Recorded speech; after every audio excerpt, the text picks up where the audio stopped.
In 2014, during a routine traffic stop in Smith County, Mississippi, an incredibly disturbing case came to light. The police were drawn to a truck due to a strong odor emanating from it. As the officer asked the driver for his paperwork, he observed that the man appeared anxious and confused. The vehicle reeked of decay, and upon further investigation, the driver was identified as 37-year-old Timothy Jones, Jr. The situation became even more concerning when the officers learned that Jones had 5 children. Yet, the truck was empty, containing only some clothing items.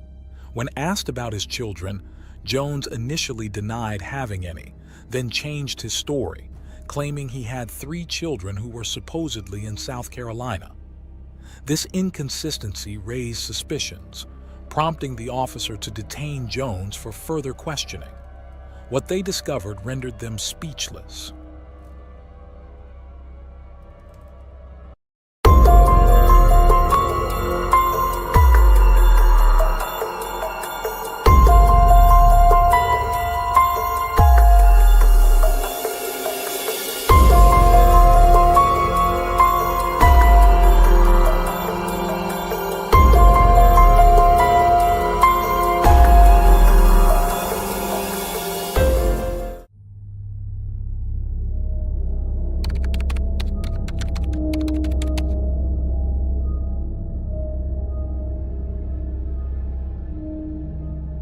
Timothy Jones Jr. and Amber Kaiser, a divorced couple with 5 children all under the age of 9, Mara Grace, Elias Xavier, Natan Hayside, Gabriel Asher, and Elaine Marie.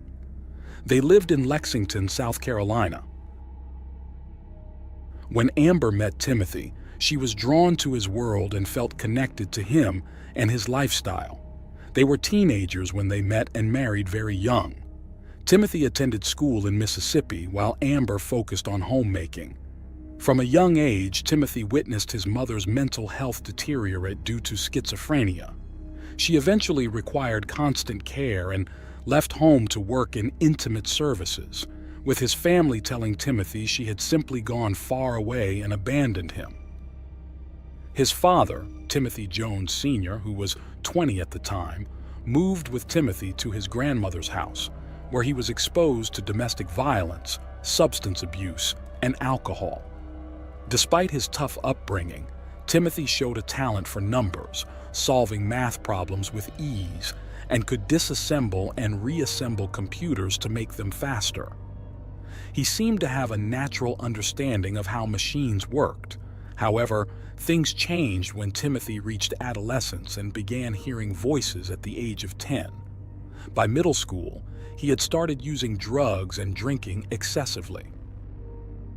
At 15, he suffered a traumatic brain injury in a car accident, which affected his frontal lobe, the brain area controlling impulses and linked to psychopathy in various studies. After the accident, Timothy's behavior became erratic and stubborn. He was also very jealous of his father, feeling that anyone who had a relationship with him took away his father's attention. Over time, Timothy believed his father didn't love him and feared he would end up abandoned. Despite his growing intelligence, his emotional development was stunted, leaving him with the mentality of a child and lacking common sense and empathy. After finishing high school, Timothy Jones Jr. dreamed of joining the elite U.S. Navy SEALs. His intelligence earned him a chance to study there, but he faced a major hurdle. He lacked athletic talent and discipline, lasting only a few weeks in training.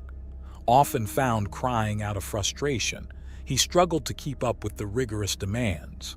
This led to depression, and a subsequent drug test revealed substance abuse, resulting in his expulsion. In 2000, Timothy began associating with individuals involved in bad things. One day, the police found him in possession of illegal substances and discovered he had been writing checks in his father's name.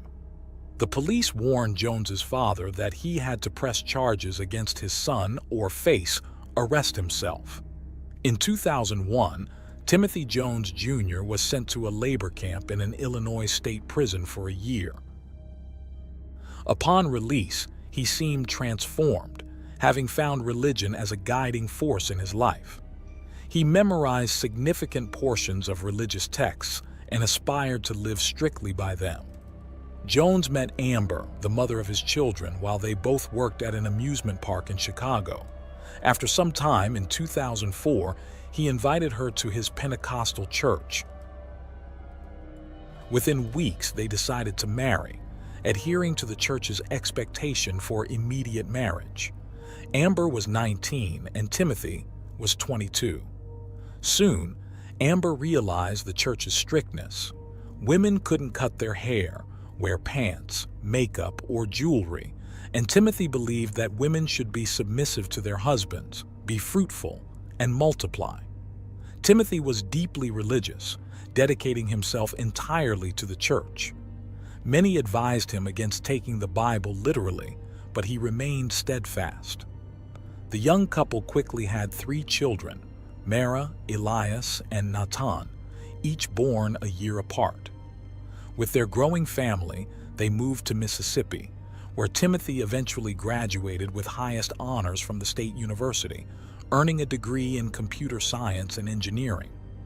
Timothy Jones Jr. managed all of this while being married, having children, and working various jobs. His family couldn't have been prouder. Tim was truly a remarkable genius with a promising future. Everything seemed to be going well for him.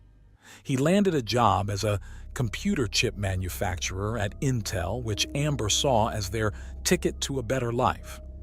After living in student housing in Mississippi, they dreamed of raising their 3 children in a bigger house and even considered hiring a nanny. Unfortunately, things didn't go as planned. Tim chose to buy a rundown trailer on a dirt road in Red Bank because he dreamed of living on a farm. He bought animals to raise, and Amber stayed home with the kids and the animals in this isolated area. She didn't have a car or know how to drive.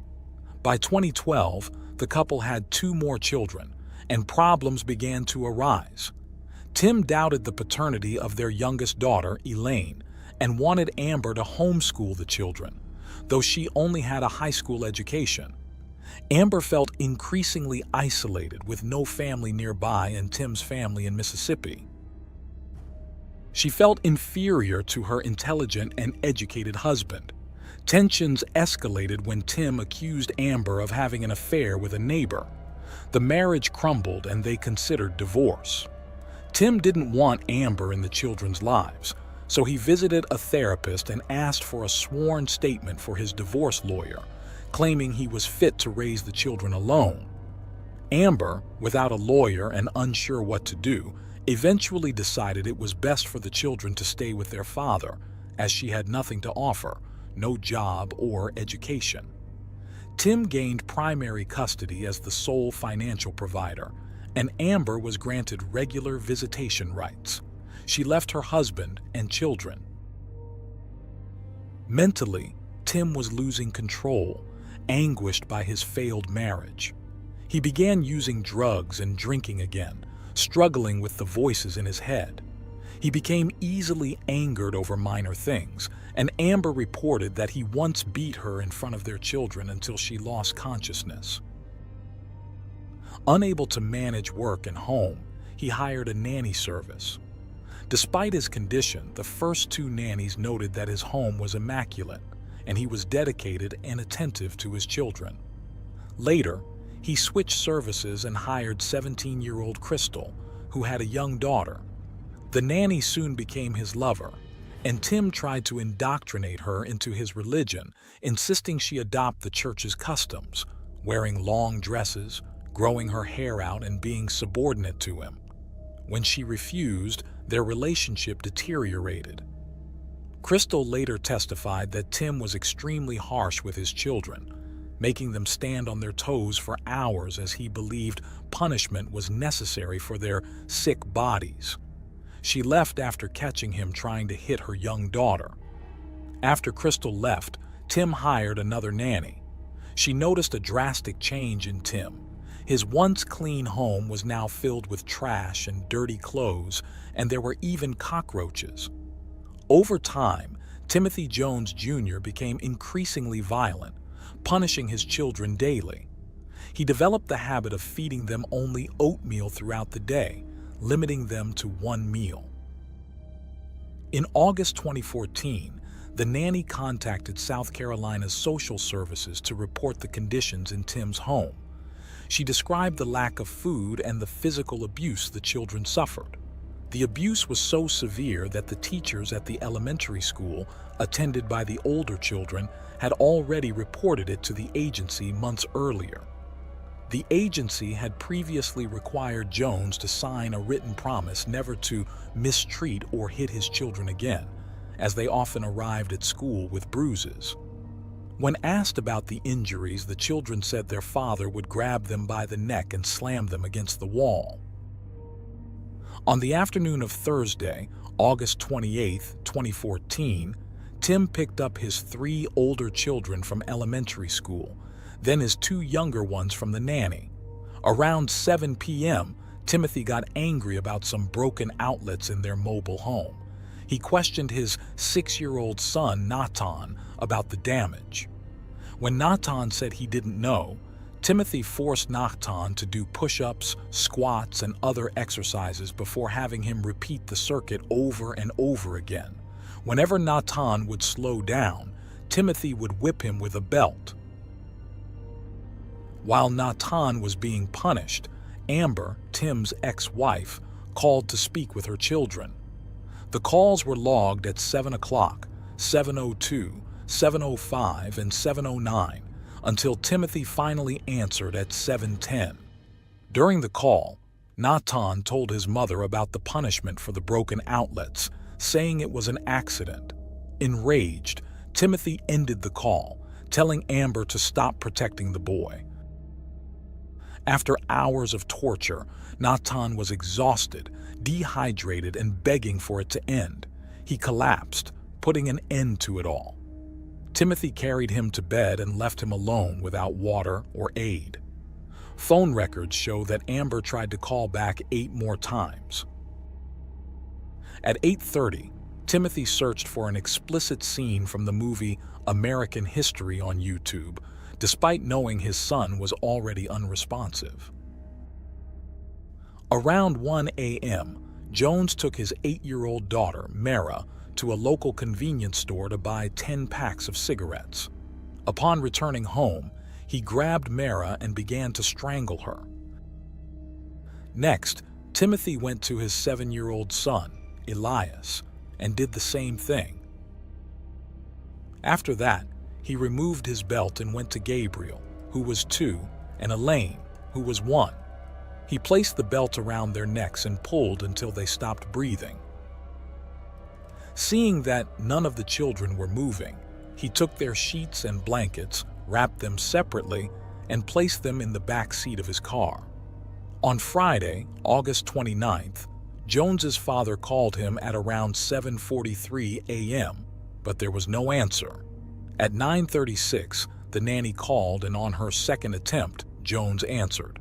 She asked if he would be dropping the younger kids at daycare, and he told her not to worry, saying he would take them next week, mentioning that they were out and would return by Tuesday. That morning, he drove from place to place. Between noon and 2 p.m., he searched online for drugs out of state. At 12:17, Jones was near Alabama, and his grandmother called him multiple times, but he did not answer and continued to ignore her messages throughout the day, totaling 23 attempts. Between 3 and 5 p.m., Jones searched online for tobacco shops in Alabama and Mississippi and for camping sites in South Carolina. At 8:04 p.m., his location was recorded in Georgia. The next day, August 30th, his grandmother continued sending messages, asking why he wasn't responding to her calls. His phone's location was recorded in Red Bank, New Jersey. On August 31st at 10:08 a.m., Jones searched the internet for camping stores and RV parks in South Carolina landfills, Lexington County Landfills, and Animal Services, in addition to 2 songs. At 4:54 p.m., the nanny texted Timothy Jones Jr. to remind him to bring diapers when he dropped off Gabriel and Elaine on Tuesday. An hour later, he replied, saying he had left South Carolina with the children to start fresh and asked her to clean the mobile home, offering her to take whatever she wanted from the belongings he left behind. His ex-wife called him at 7 p.m., but he did not answer. On September 1st, he was driving from place to place. The next morning at 10:35, he searched the internet for body in landfill, how to make muriatic acid, camping near Colombia, countries with no extradition laws, and facing legal problems, where should I run? Throughout the day, he received text messages from the nanny informing him she had cleaned the mobile home. His boss at Intel also messaged him, asking if he was coming to work. At around 6 p.m., Amber called, but he did not answer. On the morning of September 3rd, a co-worker called twice without getting a response. Later, Timothy was captured on surveillance video at a well-known store, buying a saw, muriatic acid, garbage bags, a 5-gallon bucket, and goggles. At 3:37 a.m., he searched online for Tim Jones's missing children. His location was recorded in Charleston, South Carolina. At 6:33 a.m. on September 4th, he was seen at a bank, depositing a check for $3,518. The next day, September 5th, his location was tracked to Louisville, Georgia. His phone was only turned on once that day. On the morning of September 6th, Jones placed the decomposing bodies of his children in black plastic garbage bags and left them in a clearing along a forest road in a rural area in Alabama. This was recorded at 9:14 a.m.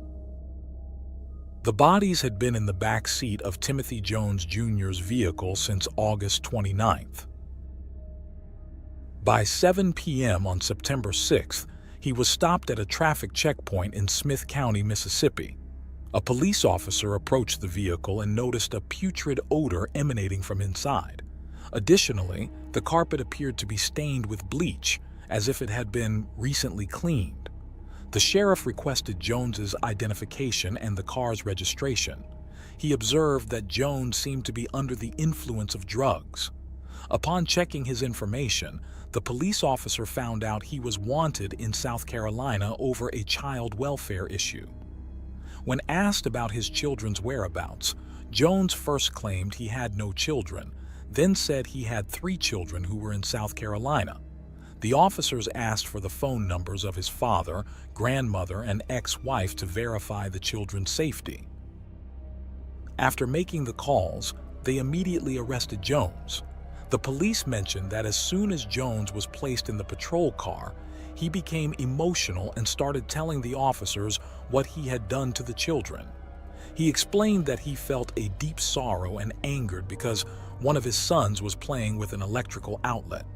He grabbed the boy by the neck and choked him until he passed out. After that, he did the same to his other son, using a belt because his hands were too large. When his eldest daughter walked in and saw what was happening, he grabbed her and choked her with his hands until she turned purple. In another account, Jones said that when he saw his son playing with the electrical outlet, he believed the boy was trying to harm him, which led him to kill his son. In an audio recording, investigators are heard discussing how Timothy Jones Jr. forced his 6-year-old son, Nathan, to do hours of physical exercises after the boy accidentally turned off the electrical outlets in the family's living room. Jones told investigators that he eventually sent Nathan to bed, only to find him dead later when he checked on him. When asked why he did it, Jones mentioned that he killed his children because he heard voices in his head and believed his children were conspiring against him. He also thought his children would be happier in heaven. During his days on the run, Jones traveled through the Southeast with the bodies of his 5 children under blankets in his car. He ultimately dumped their bodies in a remote forest in Alabama before being arrested by chance during a routine traffic stop in Mississippi. By September 9th, after giving his second statement, Tim claimed he didn't mean to do it. He said the punishment imposed on Natan got out of hand, and when he went to the boy's room, he found him lifeless due to the strenuous exercises. Not knowing what to do, he decided to end the lives of all his children. The pathologist mentioned that after the autopsy, she couldn't definitively establish the cause of death. However, she suggested that Natan might have been so weakened from the excessive exercise that it didn't take much force for his father to finish him off. Investigators questioned why Jones didn't call 911 if it was truly an accident. Instead, he tried to hide and dispose of his children. That same day, Tim agreed to lead investigators to the location where he had dumped the bodies. On September 10th, the remains of his 5 children were recovered. On September 11th, the evidence collected from Jones's car was turned over to South Carolina authorities. Among the items cataloged were family photos, children's clothing, drawings by the children, letters to the children written by their mother Timothy Jones's diploma from Mississippi State University, and Jones's passport.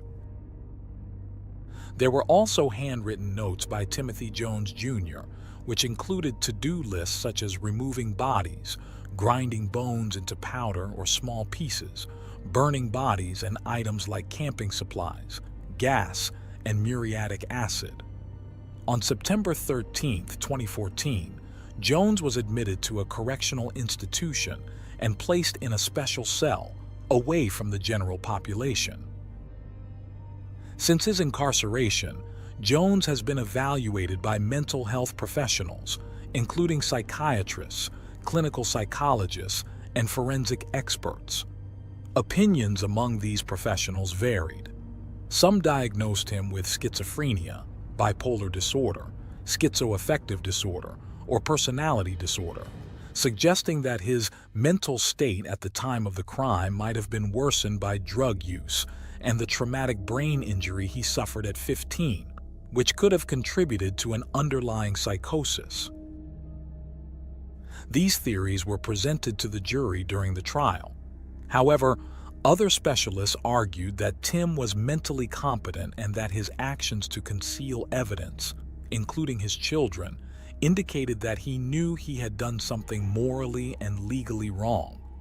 His internet search history further suggested he knew exactly what he was doing and what needed to be done. The prosecution argued that Tim cracked under the stress of a broken marriage and the demands of caring for 5 young children. According to his statements, the trigger for his actions was his wife's alleged infidelity with their neighbor at the time, who is now her husband. She testified that she never committed adultery and that her relationship with the neighbor began after her divorce.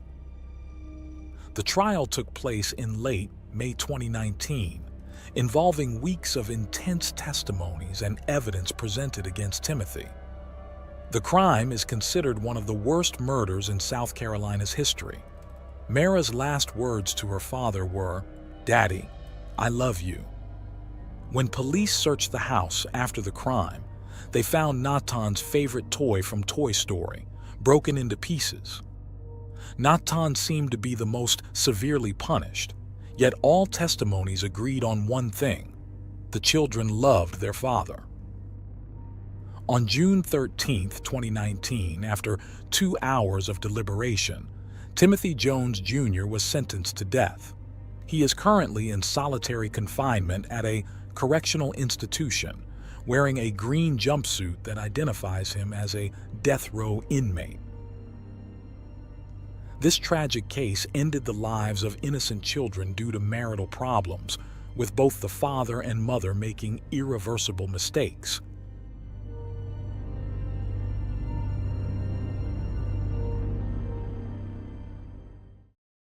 Thanks for tuning in to Unreal True Crime.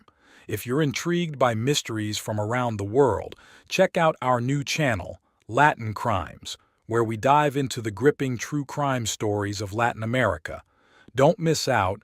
Subscribe now for more thrilling investigations. Tullahoma, Tennessee, might not be the first place you'd think of when you hear about a murder. Yet, in the early morning hours of July 2, 2012, a shocking scene unfolded. Around 1:30 a.m., investigators stumbled upon a fire on the side of a secluded road. What they initially thought was a simple blaze turned out to be something far more horrifying: the burning body of a young woman. As soon as the fire was put out, the clues started to add up. They found a woman with star tattoos behind her ears, wearing what remained of a nursing school shirt. She appeared to be in her 20s and was found without clothes from the waist down. The fire had intensely burned her pelvic area, hinting at a sinister act of violence.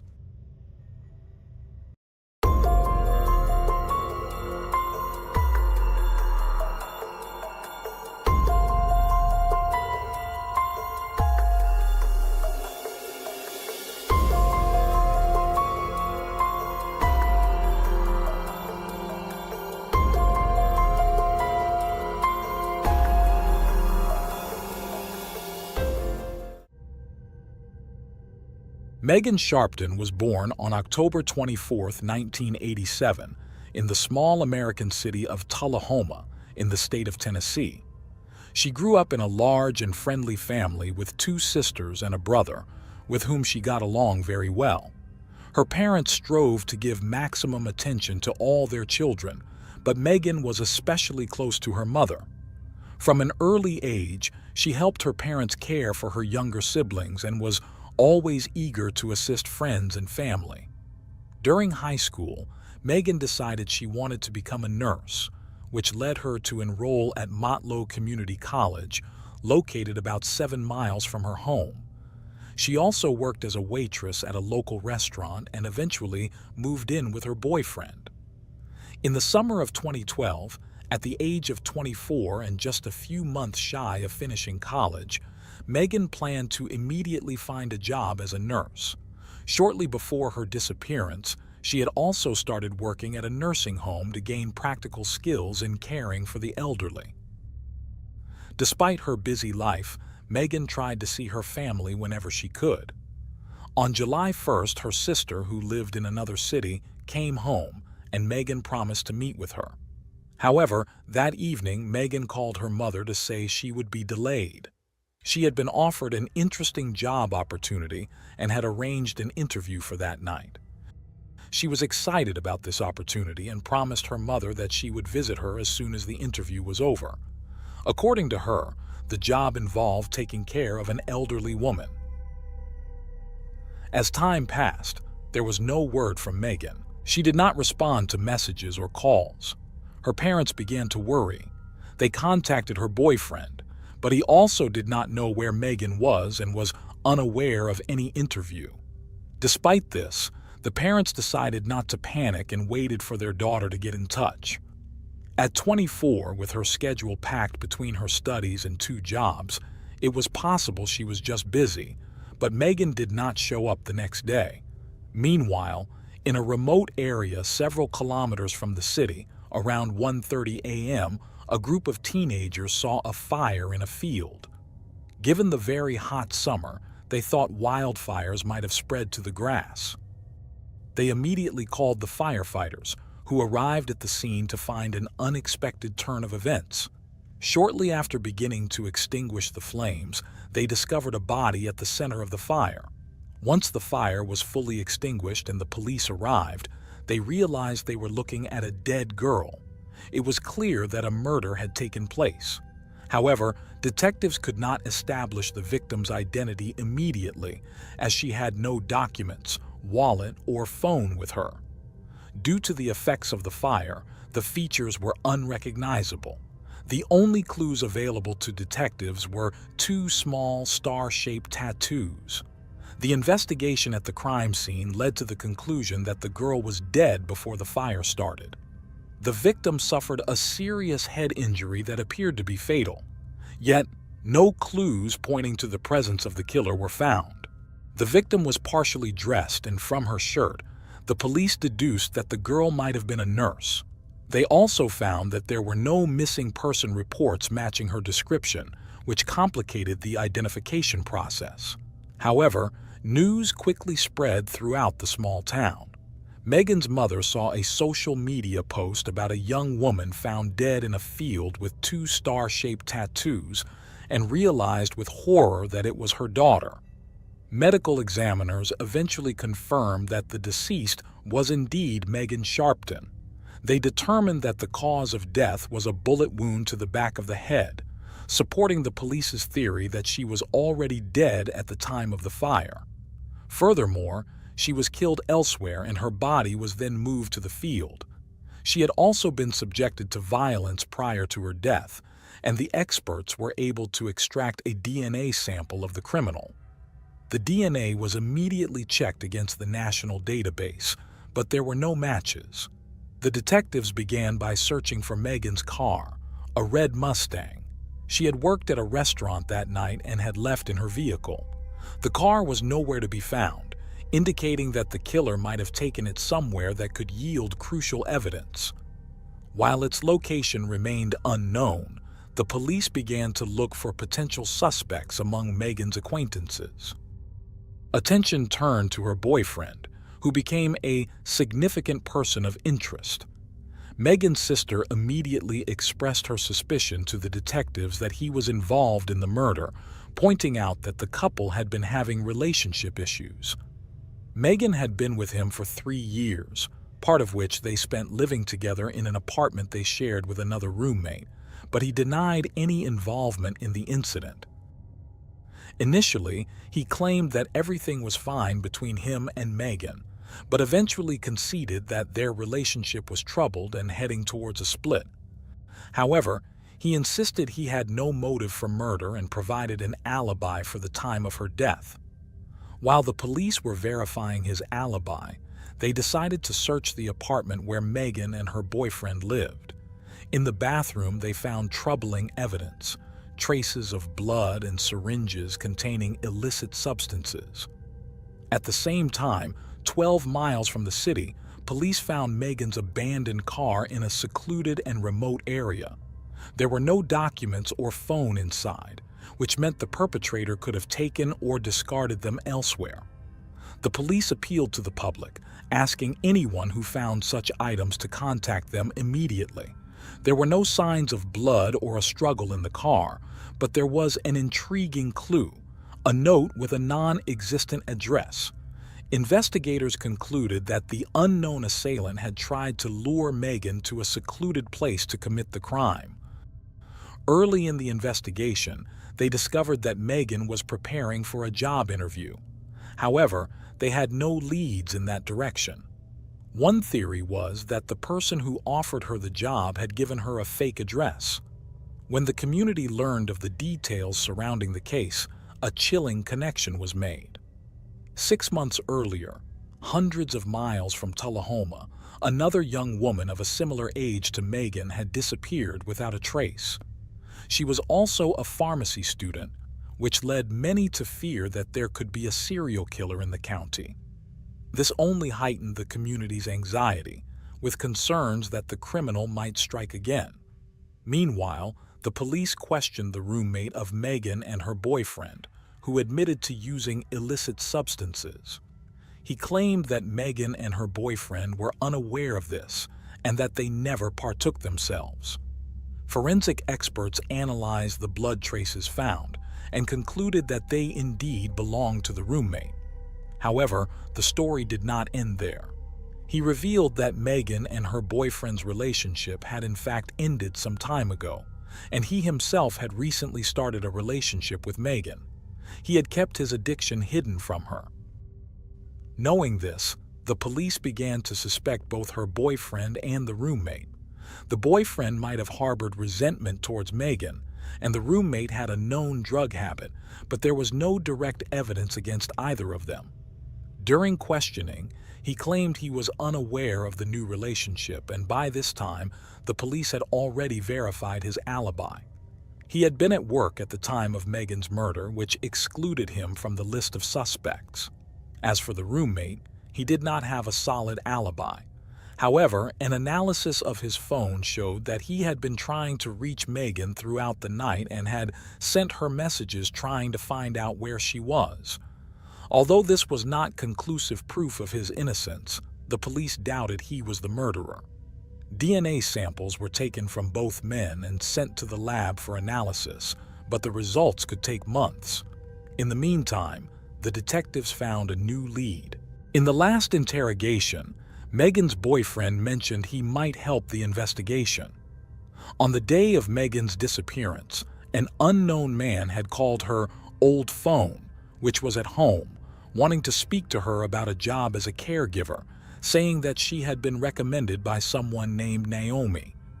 He mentioned that Megan had spoken several times of a fellow student with that name, but he knew no further details.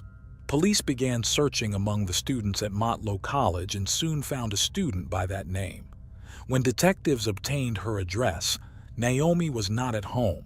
Neighbors provided Naomi's phone number to the police. Naomi was surprised by the police call and claimed she barely knew Megan, having only met her in a few classes and never speaking much. Naomi insisted that she had not recommended Megan for any job and that Megan had bothered her, so she certainly wouldn't have helped her. The police were disappointed that this promising lead didn't yield further information, but they still had more substantial evidence to consider. Investigators handed over the phone, which had received the call about the job, and they had the caller's number in their possession. Experts determined that the call was made from a prepaid phone, making it impossible to establish the owner's name. However, the police traced the device back to the store where it was sold, which had a surveillance camera facing the checkout counter. Upon reviewing the footage from the day the phone was purchased, they immediately identified the buyer. From these images, the police inferred that the individual was purchasing the phone for some illicit purpose.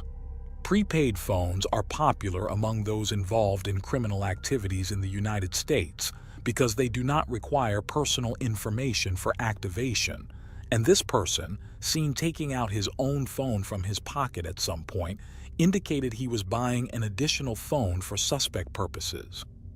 There was also a camera pointing at the parking lot in the store. The police saw the buyer exit the building and get into his car, which soon led to establishing his identity. It turned out to be Timothy Gifford, who had an impressive criminal history. However, his activities were limited to minor drug dealings and he had not been implicated in serious offenses. They soon tracked him down and brought him into the station. He said he bought the phone not for himself, but for a 37-year-old acquaintance named Donnie Jones, who was recuperating from surgery and couldn't pick up the phone himself.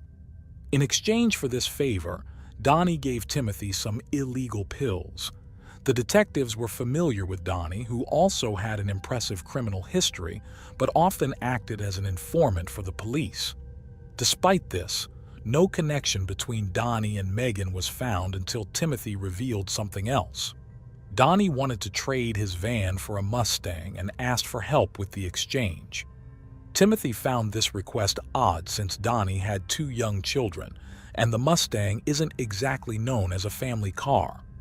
Nevertheless, he agreed to try to find a buyer.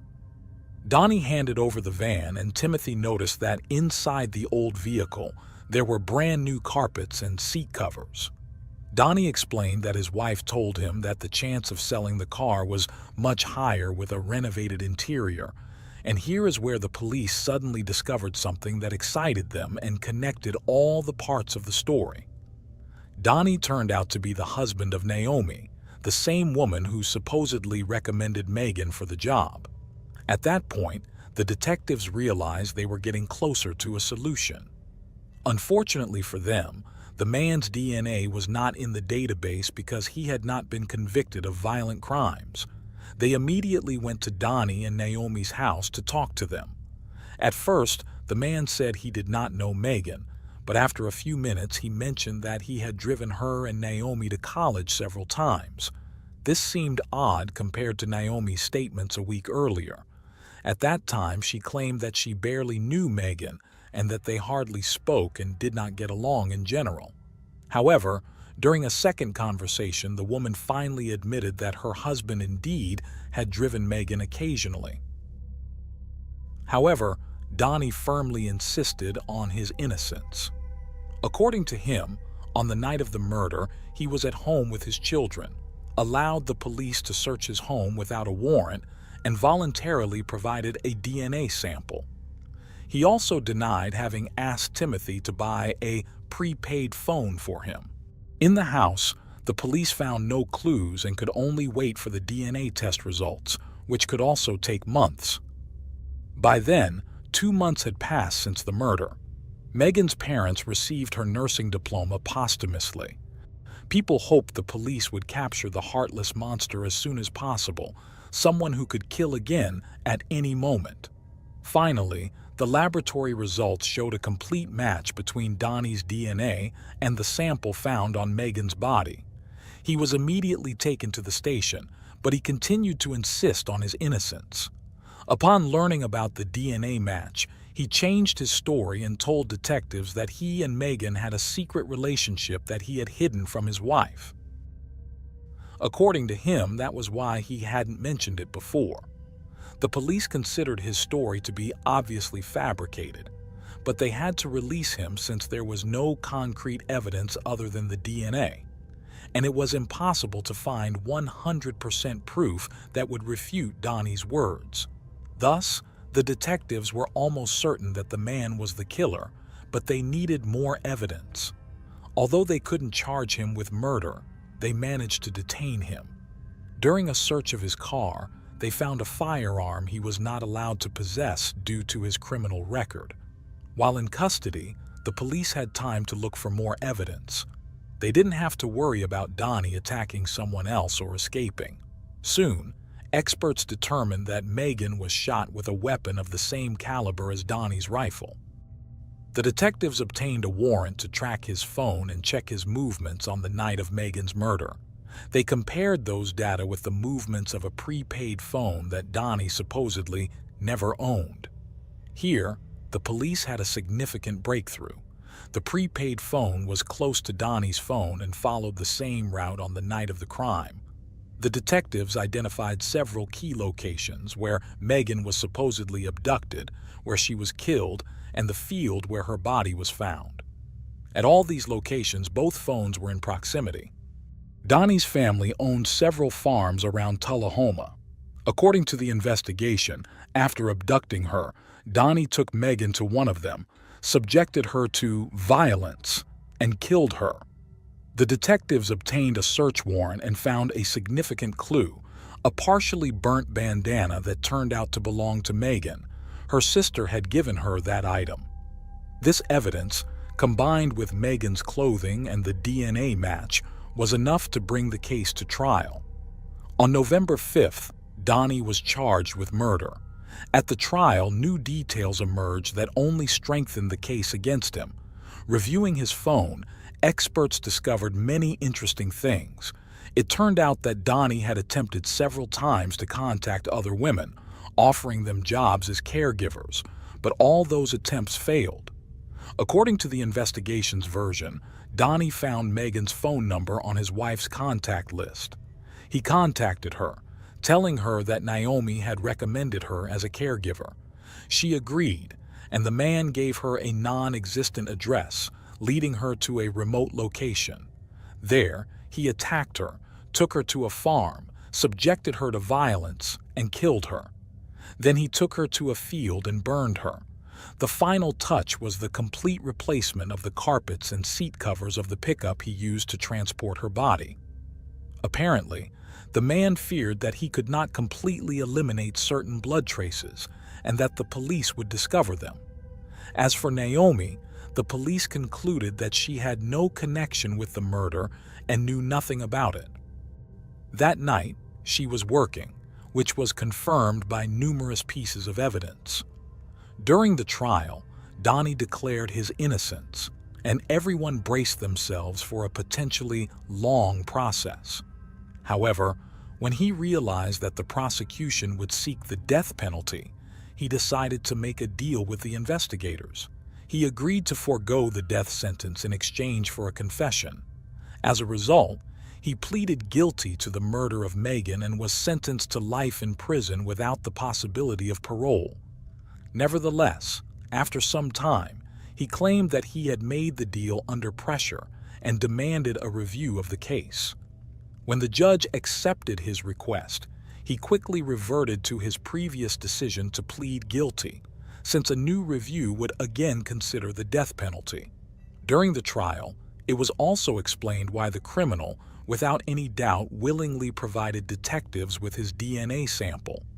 He apparently hoped that the fire would destroy all traces, so the police would simply have nothing to compare his sample to, but he was mistaken.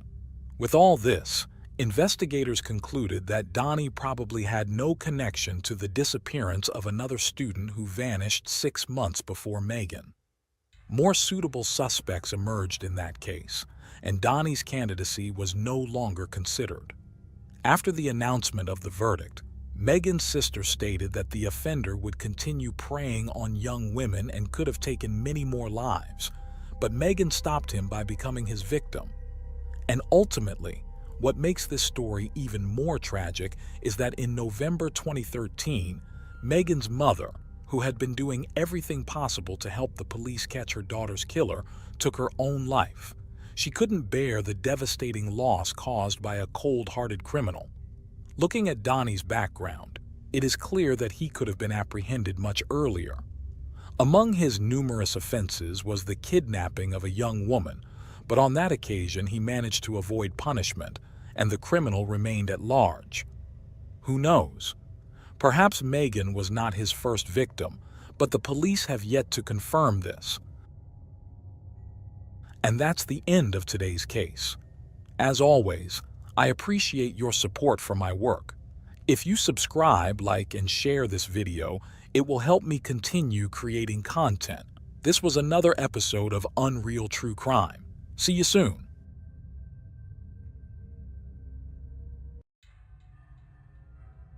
Jessica Camilleri, a woman from Sydney, Australia, decapitated her mother in a tragic incident on the night of July 20th, 2019.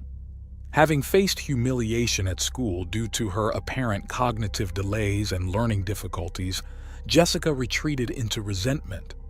She developed aggressive behaviors when feeling threatened or when she thought she was being mistreated, which could range from a stranger's glance to her mother's refusal to give her extra food. Her paranoia grew, fueled by an obsession with horror movies like the 1974 Texas Chainsaw Massacre. This film, known for its intense violence, was banned in several countries, including Australia and the UK. It's about a group of young people in Texas being chased by chainsaw-wielding cannibals. On that fateful Saturday night, Jessica used 7 kitchen knives to stab her mother in the skull, decapitate her, and then threw her head into a neighbor's yard. After the act, she shockingly asked the police if a doctor could sew her mother's head back on to bring her back to life.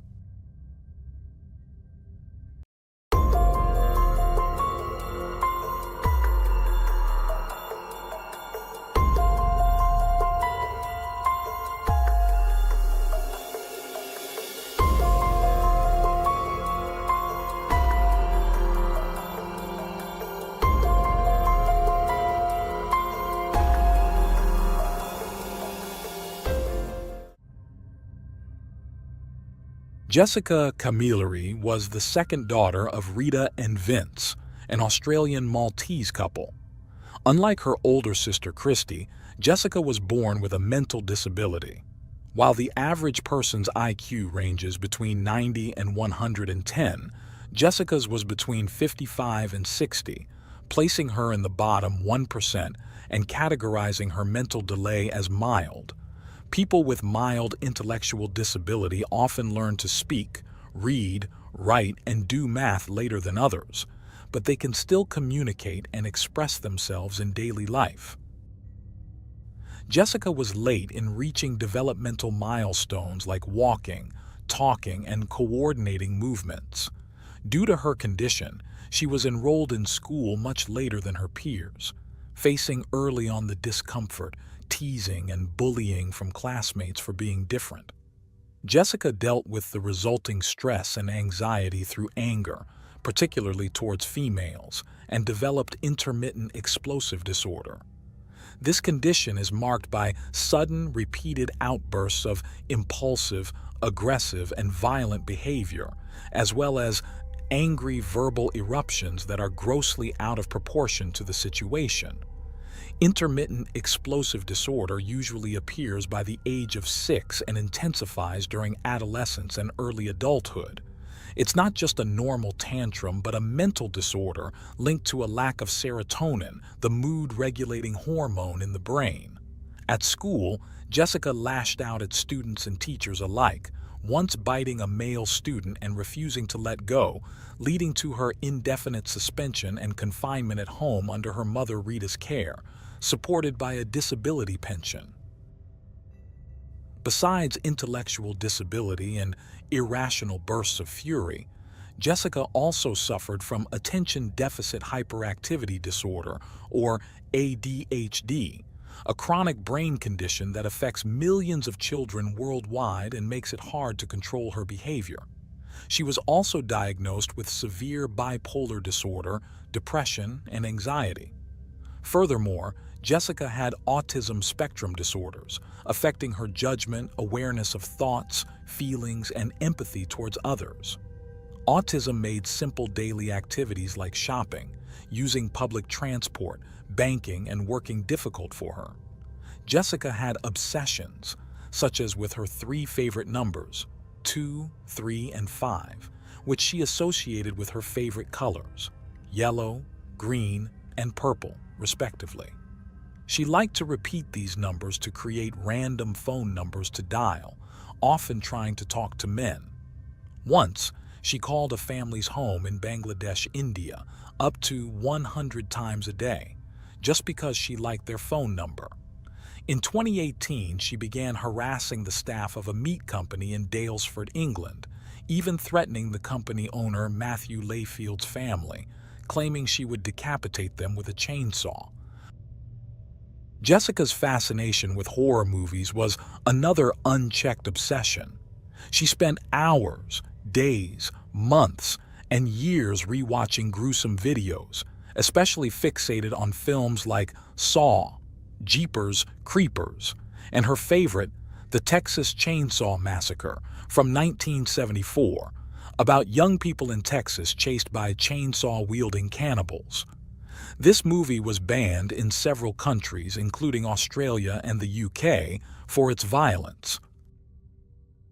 When her mother Rita restricted her from these films, Jessica would become furious with her. Jessica and her mother Rita lived alone in a house in St. Clair, a suburb of Sydney in New South Wales, Australia. Vince, Jessica's father, divorced Rita during Jessica's teenage years because of the continuous behavioral problems of their daughter. The marriage couldn't withstand Jessica's outbursts, leading to its downfall. Despite Jessica's low self-esteem and her childish and naive personality, she exhibited strong narcissistic traits. Deep down, she believed she was unique and deserved special treatment because of her mental disability, which sometimes made her exploitative and egocentric. Rita, however, was unwavering in her care.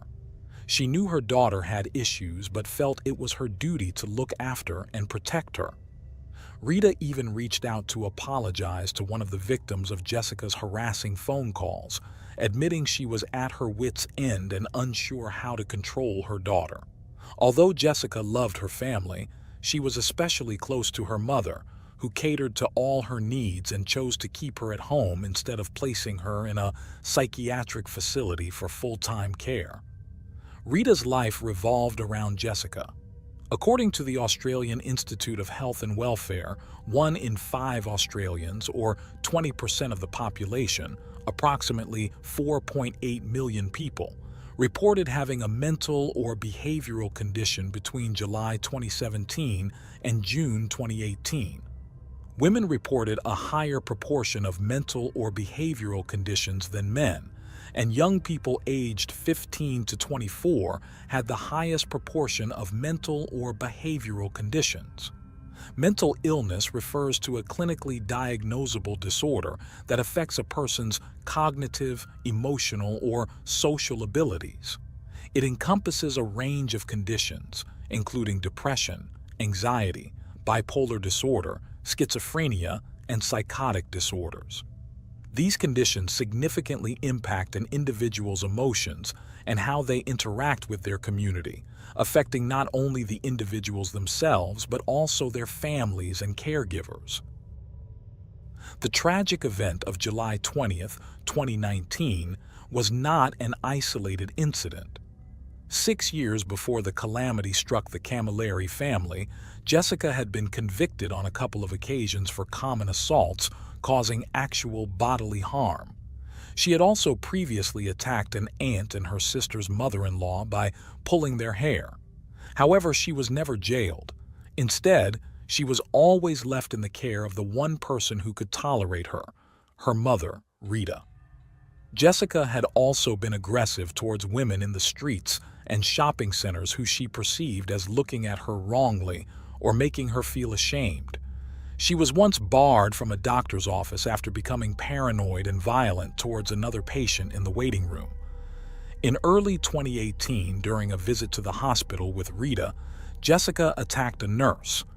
Jessica was admitted to a mental health unit for 9 days due to a severe mood disorder episode and was treated with lithium for supposed bipolar disorder, along with antipsychotic medications. By the end of 2018, about 6 months before the crime, Jessica had stopped taking her medication and started using natural remedies to manage her conditions. Rita was so desperate that she paid $2,500 to a medium on Queen Street in St. Mary's, a western suburb of Sydney, hoping to exorcise the demon she believed was inside Jessica. Rita's family and friends repeatedly warned her about the dangers of living with Jessica, but Rita insisted her daughter wouldn't harm a fly. Christy, Jessica's older sister, described their mother Rita as having a heart of gold, always putting others before herself, including Jessica, who repeatedly refused professional help. Rita's sister also recognized Rita's unconditional love for Jessica and often expressed concern that Jessica might harm her.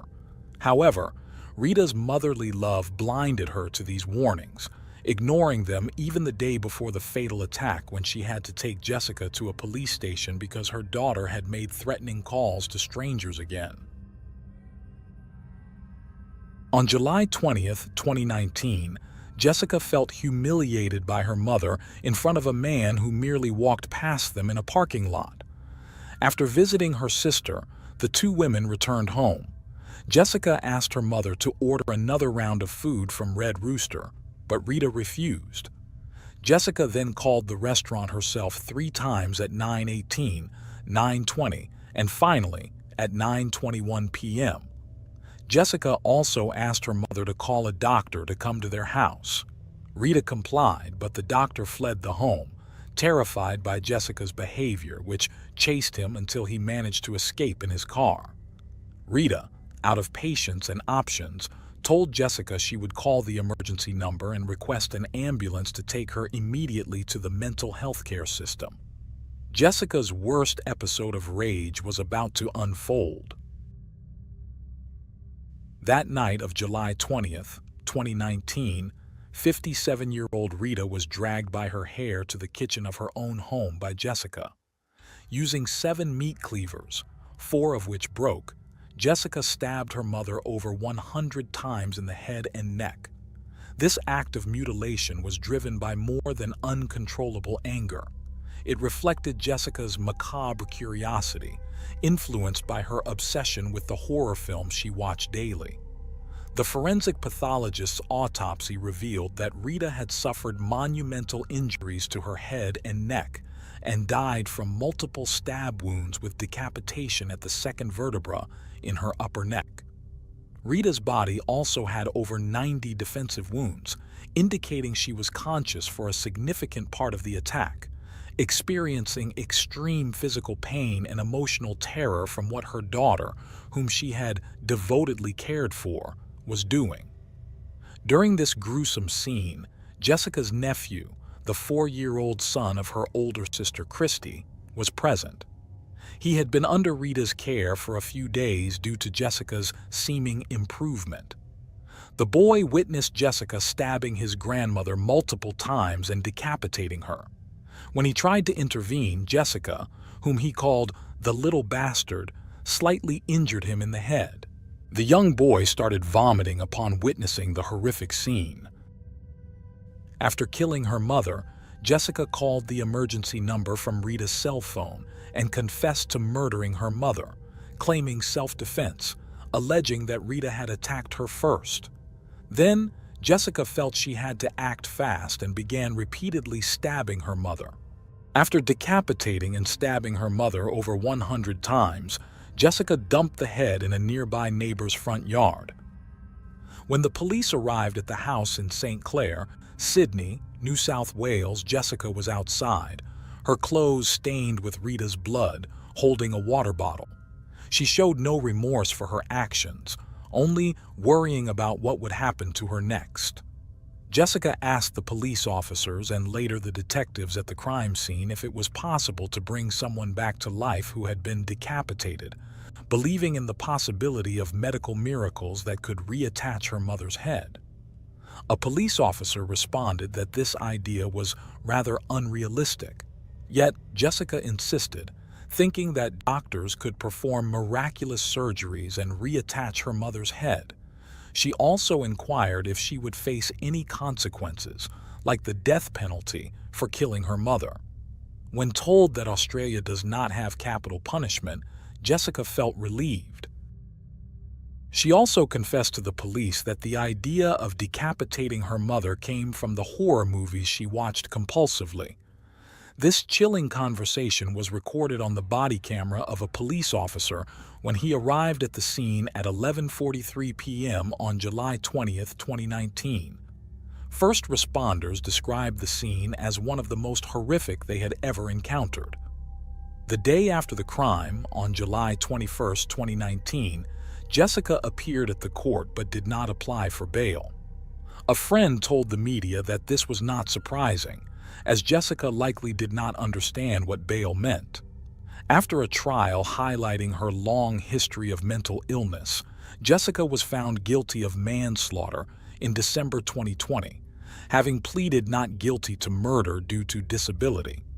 In early 2021, she was sentenced to a maximum of 21 years and 7 months in prison, with a non-parole period of 16 years and 2 months, making her eligible for parole on September 19, 2035. The prosecutor told the court that Rita's gruesome murder was the peak of a lifetime of escalating violence from Jessica, progressing from hair-pulling to a deadly explosive attack. He also argued that Jessica was assessed as a moderate to high risk of reoffending and remained a continuous danger to the community. Christy, Jessica's older sister, stated that Jessica had killed and butchered their mother and that she could never forgive her for her actions. Rita's sister hoped that Jessica would receive the necessary help and that Rita could rest in peace, knowing Jessica was cared for by a system that had failed her in life. The case judge offered counseling services to the jury members, acknowledging that the distressing evidence they had heard could stay with them long after the trial. The judge acknowledged that during the jury selection process, many individuals refused to participate in a trial like Jessica's. She also stated that Rita's murder was one of the most severe cases of homicide a court could encounter. She described it as a crime of extraordinary cruelty and brutality, exacerbated by its occurrence in the victim's own home. Jessica's lawyer mentioned that his client had expressed remorse in a letter sent to her family after the crime. In the letter, Jessica admitted that Rita had not hit her and acknowledged that it was her fault that her mother was no longer alive. However, one of the psychiatrists who evaluated her noted that Jessica did not use social gestures to communicate and displayed a rather mild lack of emotion on her face. The psychiatrist also found no signs of schizophrenia or auditory or visual hallucinations in Jessica. The conclusion reached was that Jessica's risk factors could only be managed over the long term with a comprehensive mental health support plan. Jessica was placed in the most stringent unit of the women's section at the correctional complex. Since entering prison, Jessica has continued to cause trouble. On September 9, 2019, just 2 months after her arrival, she threw a teacup at another inmate following a disagreement over food trading. The next day, she was charged with assault at the local court but received no additional punishment. On October 14, 2019, she attacked another inmate, resulting in 5 days of solitary confinement in her cell. On November 3, 2019, she disobeyed an order, and on July 31, 2020, she damaged property, incurring a fine of $200. Another assault on November 21, 2020, led to 7 days in solitary, and in January 2021, she was convicted of common assault again without any further sanction. Jessica has defended her actions, stating that no matter what she does or where she goes, other prisoners will make her life miserable. She also mentioned that prison life is tough and not like the outside world. Mental health issues are prevalent among prisoners. According to the Australian Institute of Health and Welfare, 40% of Australian prisoners had a diagnosed mental illness in 2018. Furthermore, statistics show that 1 in 5 people with mental illnesses will interact with the criminal justice system at some point in their lives. While there is no direct causal link between having a mental health condition and committing a crime, these figures indicate that many individuals in Australian prisons had pre-existing mental health conditions. Research shows that people with mental illnesses are more likely to commit crimes, particularly those with psychotic disorders, as such episodes can lead to criminal behavior. Symptoms of bipolar disorder can be directly related to criminal acts, and extreme anxiety or stress can increase the likelihood of violent behavior due to heightened anger, agitation, or impulsivity. However, there's another side to this. The prison environment can worsen pre-existing mental health conditions, with violence and brutality from other inmates or prison staff potentially triggering or exacerbating mental health issues. According to the Australia Policy Development Centre, a prison is a dreadful place for someone with a mental illness. In Sydney Supreme Court on May 15, 2023, Justice Peter Hamill dismissed claims that Camilleri's sentence was manifestly excessive and that the sentencing judge had been incorrect in assessing the gravity of the crime. Justice Hamill nonetheless ruled that Camilleri should be resentenced, with support from Justices Christine Adamson and Richard Kavanaugh. He considered that her behavior of walking into the street with her mother's head and dropping it, as well as asking emergency services personnel whether they could reattach it, demonstrated the extent to which her conduct was divorced from the real world. Based on the evidence of multiple psychiatrists and a psychologist, Justice Hamill found Camilleri had only a simple understanding of moral wrongfulness due to her intellectual disability and autism spectrum disorder. He ordered that she be resentenced to a prison term of 16 years with a non-parole period of 12 years. And so, dear viewers, this concludes today's episode of Unreal True Crime. Please remember to subscribe and like if you appreciate my work. Good night, and I'll see you in the next crime story.